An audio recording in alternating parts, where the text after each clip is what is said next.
पहाड़ों की रानी मसूरी में दीपावली के त्योहार की धूम देखी जा रही है। सुरक्षा और यातायात व्यवस्था को दुरुस्त करने को लेकर भी प्रशासन ने पुख्ता इंतजाम किए हैं। मसूरी में दीपावली को लेकर बाजारों में रौनक है। मसूरी में करीब 45 लोगों को पटाखों को नियमों के अनुरूप बेचने के निर्देश दिए गए हैं। मसूरी नायब तहसीलदार कमल राठौर, अग्निशमन अधिकारी धीरज सड़ियाल ने मसूरी पुलिस और अग्निशमन के जवानों की टीम के साथ बाजार का निरीक्षण किया। वहीं सभी पटाखे बेचने वालों को सुरक्षा के मानकों का पालन करने के निर्देश दिए हैं। धनतेरस का त्यौहार है और सभी हमारे मसूरी वासी बाज़ार में परचेजिंग करने आए हैं। कुछ व्यापारी द्वारा पटाखे आदि की दुकानें लगाई गई हैं। उन दुकानों में सुरक्षित अग्नि उपकरण आदि की जांच की गई, जो कि पाए गए हैं। रेत और पानी के लिए भी उन्हें निर्देशित किया गया है और मौके पर पाया गया है। और उन्हें बताया कि सावधानी से बिक्री करें और ताकि जनता को आवाजाही में कोई दिक्कत न हो उनका, ताकि रास्ता सुचारू रूप से चलता रहे, तो उनको थोड़ा हमने अलग करा दिया। लोग शांतिपूर्वक और अच्छे से अपना त्यौहार मना सकें और बाजार में आवागमन हो सके। अभी हम पूरे उसमें निरीक्षण करके आए हैं, पूरे मार्केट की तरफ देख रहे हैं कि क्या व्यवस्था है, यातायात सुचारू रूप से है, हमारी वाहन निकल सकता है नहीं निकल सकता है। और इसी प्रकार से 40-45 यहाँ लगभग हमारे पे जो लाइसेंस आए हैं, उनके हिसाब से जो भी हमने लगवाए हैं, जिनको भी हमने अपने लाइसेंस जिनको हमने दिए हैं, उनको बताया गया है कि पानी रखना और अपने वहाँ पानी, रेत, बजरी और मतलब आपका कंबल उम्बल इस टाइप का रखने का पूरे उनको अच्छी तरीके से समझा दिया गया है। और समय समय पे हम उनका निरीक्षण भी कर रहे हैं। हमारे पे फायर का हमारे पे 3 गाड़ियाँ हैं, जो कि हमारी आज धनतेरस के दिन भी बाहर एक गाड़ी लाइब्रेरी चौक में लगेगी और एक कुछ देर के लिए लंडौर वाले उसमें बाज़ार में।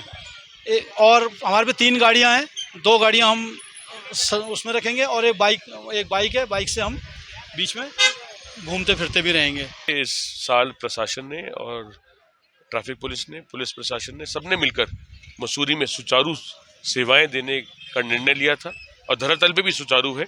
लंडौर में भी जो आवागमन है वाहनों का, वो ठीक प्रकार से हो रहा है, वन वे में हो रहा है। माल रोड पे आवागमन सुनिश्चित है, कोई परेशानी नहीं है।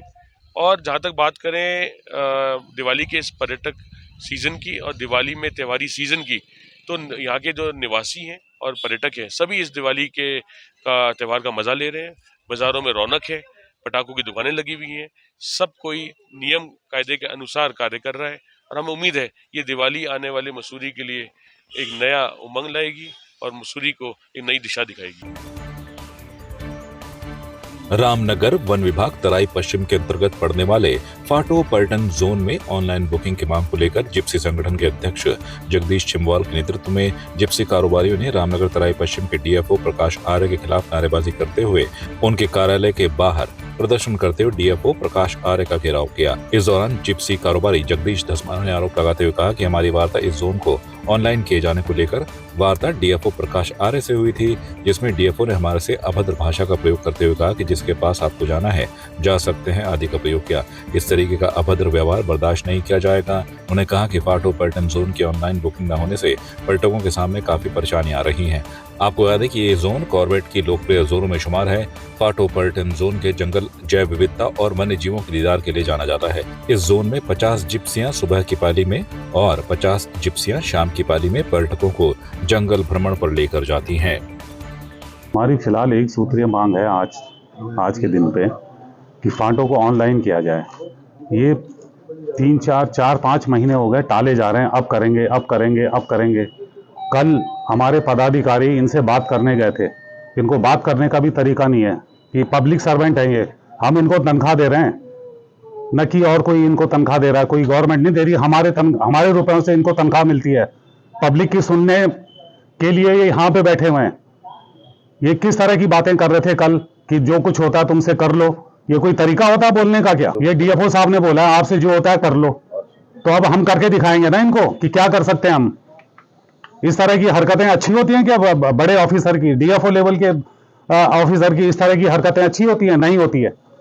किसी को पूछ लो, हमने बहुतों से बात की है। 25 साल से मैं इस एसोसिएशन में काम कर रहा हूं, उसका मुखिया हूं मैं। आज तक ऐसा ऑफिसर मैंने कोई नहीं देखा जो कुछ करना तुमने कर लो। ये कोई तरीका नहीं है। अभद्र व्यवहार किया उन्होंने कल हमारे पदाधिकारियों के साथ। जब से फाटो जोन खुला हुआ है तब से इसकी मांग चल रही है कि फाटो को जो है ऑनलाइन किया जाए, और पिछले बहुत लंबे समय से हम बराबर डीएफओ साहब से क्या मुलाकात कर रहे हैं, उनसे निवेदन कर रहे हैं कि फाटो जोन को ऑनलाइन करें, लेकिन इनका जो उदासीन रवैया है इसको देख करके हमें लगता नहीं है कि फाटो जोन ऑनलाइन हो पाएगा। वहाँ पर जो व्यवस्था बनाई गई है उससे मतलब वहाँ पर ये समझिए कि बहुत ज़्यादा भ्रष्टाचार को बढ़ावा मिलता है, सारे पर्यटक वहाँ पर परेशान हो रहे हैं, और हम इनसे बराबर निवेदन कर रहे हैं और इनको परेशानियों से लगातार इनको हमने अवगत कराया है, लेकिन इनका उद्देश्य हमें नहीं लगता है कि ये फाटो जोन को ऑनलाइन करेंगे।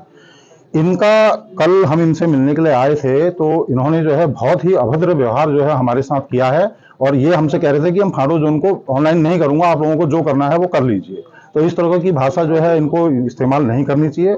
माननीय प्रधानमंत्री जी जो है डिजिटल इंडिया प्रोग्राम चला रहे हैं, पूरे हिंदुस्तान में जो है वो सब डिजिटल सिस्टम बनाना चाह रहे हैं, और यहाँ पर ऐसे अधिकारी अगर कहते हैं सरकार की योजनाओं को हतोत्साहित करेंगे और उनको लागू करने में इतना उदासीन रवैया दिखाएंगे तो ये सरकार के लिए भी अच्छा नहीं है और इन अधिकारियों के लिए भी अच्छा नहीं है। अगर ये नहीं करते हैं तो हम फाटो जोन का फिर बहिष्कार करने के लिए मजबूर होंगे। देखिए, ये जो फाटो जोन है हमारा, इसको ऑनलाइन करने के लिए काफ़ी समय से हम लोग प्रयास कर रहे हैं, और ये जो पर्यटन कारोबारी हैं ये भी लगातार मेरे से मिलते रहते थे कि इसको ऑनलाइन करवा दीजिए। हमारा प्रयास लगातार जारी था।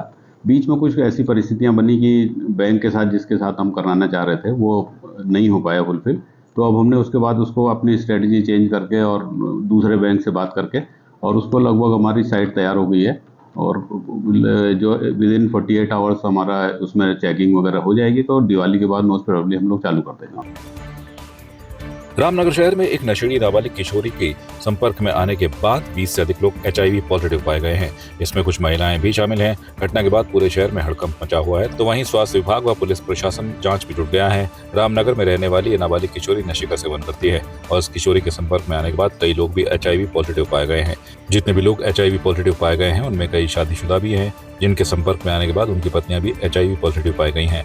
मामले का पता तब चला जब किशोरी के संपर्क में आए नशेड़ियों के स्वास्थ्य में कमजोरी व अन्य शिकायतें मिली, तो अपना परीक्षण कराने पहुंचे तो उनकी कराई गई जांच में HIV संक्रमित होने की पुष्टि हुई है। रामनगर में पिछले कई 3-4 साल से करीब 20 के आसपास हर साल केस आ रहे थे, लेकिन इस बार अप्रैल 2024 से 6 महीने में ही 19 केस आ गए हैं, जो कि वास्तव में चिंताजनक है। इनका जो है सरकारी अस्पताल में ही इनके टेस्ट किए गए थे और इनको ART सेंटर सुशीला तिवारी के लिए संदर्भित कर दिया गया, और इस तरह की जांच की जा रही है कि क्या किसी सामूहिक उससे फैला है या अलग अलग क्लस्टर से केस आए हैं, तो इसकी जांच की जा रही है। ये अभी तो नहीं बताया जा सकता क्योंकि अभी जांच का विषय है, और इस संबंध में जांच की जा रही है कि सारे वही एक ही क्लस्टर के हैं कि अलग अलग जगह से आए हैं। जांच के बाद ही परिणाम आएगा। अभी तो ऐसा नहीं कहा जा सकता, लेकिन संभावना ये है कि क्योंकि अधिकतर जो केस हैं वो कम उम्र के बच्चे हैं, तो ये संभावना बनती है कि हो सकता है किसी बुरी संगत में या उसकी वजह से आए हों। उसके लिए जांच जारी है। कोई भी ऑपरेशन होता है, कोई भी चीज़ होती है, उसके लिए हमारे यहाँ लगातार जो वायरल मार्किंग होती है वो रामनगर में भी हो रही है, और अगर दूसरे मेरा सामान्य जनता से भी वो है कि अपना वो वायरल लोड और वायरल की जांच कराएं, ताकि अगर किसी को अगर संभावना भी लगती है तो वो तुरंत आके अस्पताल में जाँच करा सकता है और उसका इलाज उचित इलाज ले सकता है। गोवा में पिछले दिनों हुई राष्ट्रीय पैरा तैराकी में बेरीनाग विकासखंड रुईनाथल गंगोरा निवासी 41 वर्षीय दिव्यांग राजेंद्र सिंह ने रजत पदक हासिल किया था। विकासखंड का नाम रोशन करने पर विकासखंड बेरीनाग कार्यालय में ब्लॉक प्रमुख विनीता बाफिला ने सम्मान समारोह का आयोजन किया। इसमें राजेंद्र को शॉल और स्मृति चिन्ह देकर सम्मानित करते हुए ब्लॉक प्रमुख विनीता बाफिला ने कहा कि दिव्यांग होने के बाद भी राष्ट्रीय स्तर का मेडल प्राप्त किया है, भविष्य में सरकार की ओर से मदद दिलाने को भरोसा दिया। इस मौके पर जिला पंचायत सदस्य नंदन बाफिला ने कहा कि राजेंद्र क्षेत्र के युवाओं के लिए प्रेरणा स्रोत हैं। युवाओं ने राजेंद्र से सीख लेकर नशे से दूर होते हुए खेलों में आगे आने की बात कही। ये हमारे लिए बड़ी गौरव की बात है कि हमारे बेरीनाग ब्लॉक के और रुईनाथल गांव के राजेंद्र सिंह मेहरा जी तैराकी में राष्ट्रीय स्तर की जो प्रतियोगिताएं हुई थी उसमें सिल्वर मेडल जीत के लाए हैं, और मैं बहुत दिव्यांग हमारे भाई हैं और बहुत बहुत उनको बधाई शुभकामनाएं देती हूँ कि आप इंटरनेशनल भी खेलें और जीत के आएँ और हमारे ब्लॉक, अपने गाँव और देश का नाम रोशन करें। हमारी शुभकामनाएं आपके साथ हैं। आपकी इस पर क्या राय है, हमें कमेंट कर जरूर बताएं। इसके साथ ही आप हमारे YouTube चैनल को सब्सक्राइब कीजिए। आप हमें Facebook, Instagram, Twitter पर फॉलो भी कर सकते हैं, और संवाद 365 के साथ एक क्लिक में जुड़ने के लिए डाउनलोड कीजिए संवाद 365 ऐप।